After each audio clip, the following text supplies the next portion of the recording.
Hello guys, good evening. Before we start explaining paano connect sa database, I would like you to check first ano yung mga na-discuss natin. So, we've already tackled how C Sharp or Visual Studio can connect to CSV, how you can read the CSV, then how can you read data from MS Access. So, you need to include the provider, and then access the OLE, then uh, you can use a reader. And then, what I will be teaching to you right now is how to read database from MS Microsoft SQL Server Management Studio or Microsoft Server SQL Server. MS SQL in short. MS Microsoft Server. Okay? So ngayon, I've downloaded the AdventureWorks DW 2017. Ano ba yan? Yan ay AdventureWorks. Yan. Okay, ano ba to?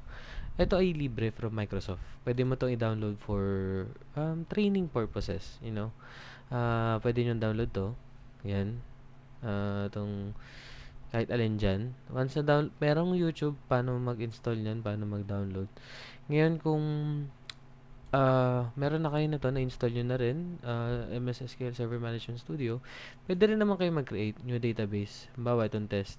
So, pag nag-create kayo ng new database, pangalan nyo yung test or kung ano man pangalan gusto nyo, what will happen is you will have sets of folder. But if you have sets of folder, I think you have a subject for database management. So, I will not be discussing how to add security layer. I'm just going to add the basic ones, how to add the table, new table, and then you can create your own table like first name, last name, age, section, etc. Then once you've created the table, you can also add some values. So for example, table. So for example, student ID muna, student ID. Ito ay doesn't allow null, and then you can set here that this is an identity specification. Yes nyo to. Wait lang ito dapat ay int if I'm not mistaken. Yan. Is identity? Yes. Okay. Identity increment? Yes. And then, for example lang yan. Or, pwede rin namang, yan. For example lang. Then, first name. Then, and varchar. Yan. Then, last name. And varchar. Okay. So, we don't allow nulls. And then, let's say age for the sake of example. No? Int na lang natin. Pero kung medyo OC ka, pwedeng small int. Pero, for the simplicity's sake, keep it simple. Int muna natin. Okay? So, once you've created that, so, ano nyo lang siya. Okay na siya. Then, save. Save table. Ang pangalan ng table natin ay, for example, lagyan na natin student info. So, ngayon, meron ka ng table. Okay? Student info. So, ngayon, dito sa student info, kala nga, pwede ka ditong edit top 200. Okay? Pag nag-edit top 200 ka, pwede mo nang pwede atang null yan eh. Or alam ko auto increment na yan. So for example, test 2. For example lang, test 2. Then age niya ay let's say 30. So automatic naman siya nilalagyan, no? So halimbawa, ito naman ang pangalan niya si second, let's say second, and then let's say 20. So nalalagyan naman. So meron ka ng dalawa ngayon. Ngayon pag ni-right click mo siya, select top 100, top 1000 mo siya, meron kang mga data, no, nasa table, student info na nasa database na test. Okay? So, ganun mag-create. Naturo ko na. Paano mag-install ng SQL Server Management? Guys, you can YouTube that. You have to download it for free. Once you've downloaded it, next. And then, just provide the username, password, and then you can now connect. Pag nakakonect ka na, ganito lang mag-create. Ngayon, pag meron, pwede rin naman yung tinuro ko kanina, all you have to do, download this one. Pag na-download mo na yan, kahit yung 2019, right click, then pwede ka mag-import. Restore, if I'm not mistaken. Restore database, and then you need to, there's also an instruction how to do that. But you can database, kung saan mo siya ilalagay, yan, AdventureWorks. Then, mare-restore siya, files, yan. Pwede mo ring kunin kung saan yung DB niya. Okay? So, then ma-upload yan, then magkakaroon ka nito, which has a lot of ano to eh, kumbaga, these are dummy data. Hindi to totoo. So, ano lang yan, mock data kung tawagin. For the sake of, let's say, practicing inner joins, practicing outer joins, yan. So, anyway, ang focus ko dito is ma-connect natin tong mga data na nakikita nyo dyan to Visual Studio. So, how to do that is I've selected products as my basis, for example. So, I've already, ayan. So, makikita nyo, even if the best practice is to define the fields that you need, no? Wait, sabi niya dito, okay, close muna natin lahat so that I don't confuse myself. Ayan, so execute. Execute. Not null, okay. Teka lang close natin yan. Kasi nandun tayo sa ano. So, we need to select this one. Yan. Na-select ko kasi yung test. So, nung nasa test ka, tinatry niyang gawin to. So, anyway, select mo tong AdventureWorks. Ngayon, teka, alisin muna natin lahat. Yan, alisin natin yan. Ngayon, pag na-right click mo yan, halimbawa, hindi product. Yan, makikita mo yan, select up 1000 row, makikita mo yung sample. Ito na yung sample, guys, how to do a select statement query. I think this will be discussed on your third year, but select up 1000 meaning you're just going to get the first 1000 rows. If you want to make it smaller, let's say select top 10, you will only get 10 rows, as you can see on the bottom right of the screen. Ngayon, mostly on the best practices, you don't need any, yung kailangan mo lang ang kinukuha mo. Whatever you want to display. Ngayon, ang example ko is I will just display the product key, product name, standard cost. If you run this now, wala pa yung laman. See? Okay? So, close. So, my goal is I will just get the select all product key, their English name, and then their standard cost. Okay?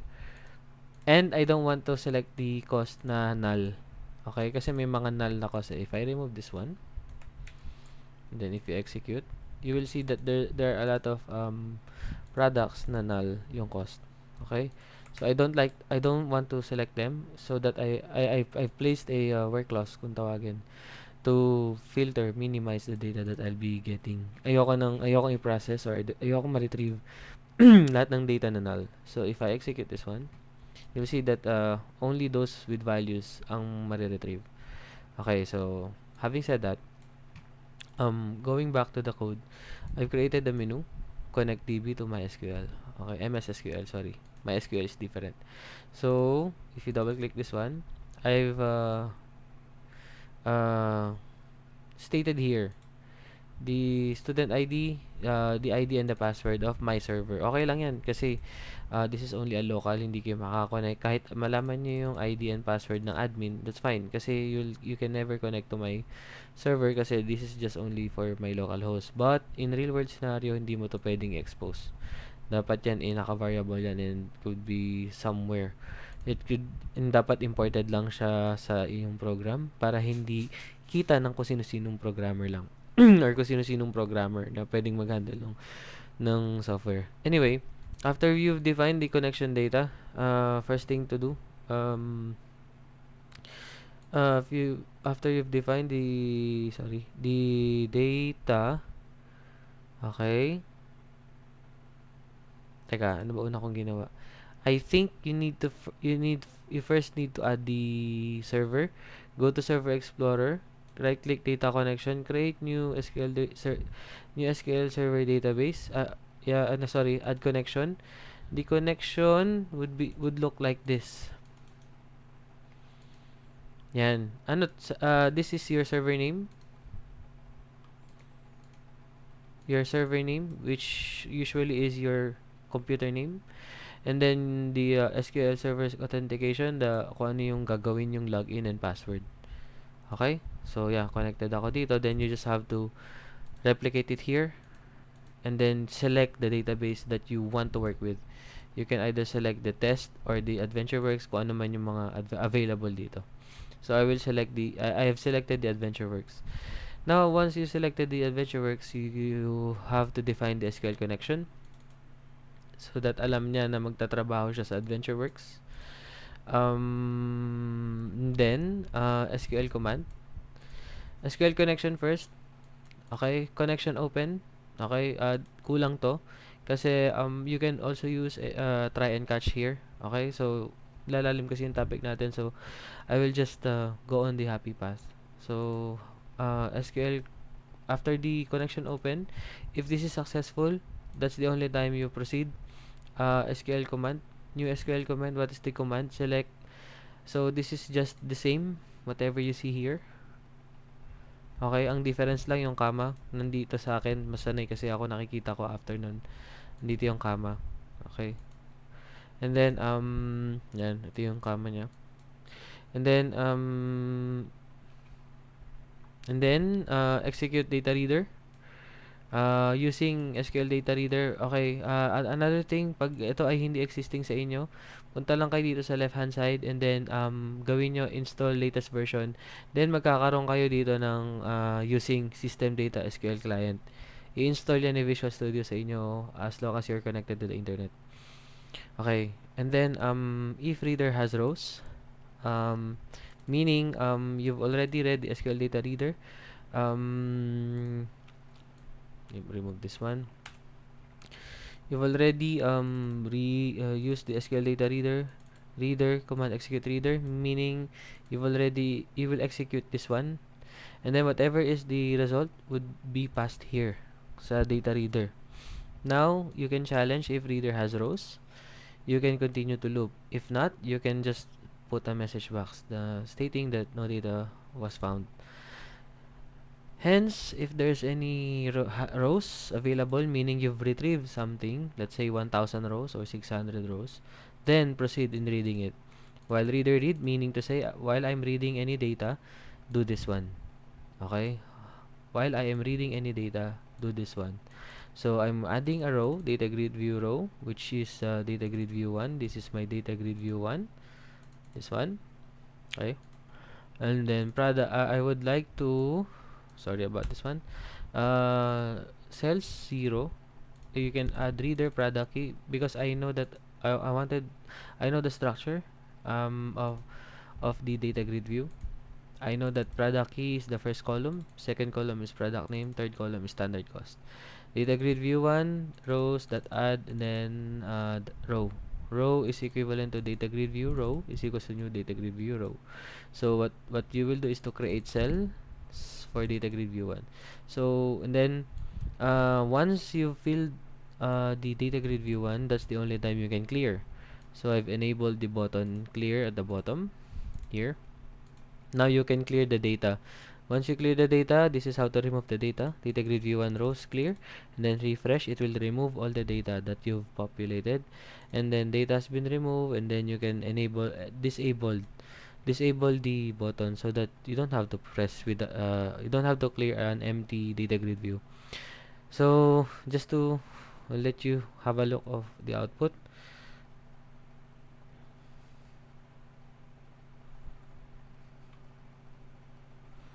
So file connect DB MS SQL. So as you can see, there's I think 600 rows. Yeah, 600 rows. For product key, product name, and standard cost. So these are sortable. You can sort it. Yep. So 212. Let's see. Yeah, 212. So we've retrieved the data from MS SQL to Visual C Sharp. So if you want to clear the data, Yeah, so clear data, then you can connect again, then clear again. It's up to you. Then stop. Something that I didn't show you earlier is close it. Sorry. Yeah. So what I didn't show you is how to add a column. So you need to add columns. For now, I will just edit. Sorry. I will add column. For example, I know that I want the first column to be product key, so you just have to type product key, or you can yeah, product key, then product key, or you can have a space. It's up to you. Just don't forget, if you don't set the read only, this is going to change whatever is in your database. So if you don't set it as read only, what will happen is that if you change something here, it will change also the database. So edit column, you can see that it's only read only. You cannot change it. um, then yeah, you can also change the name here.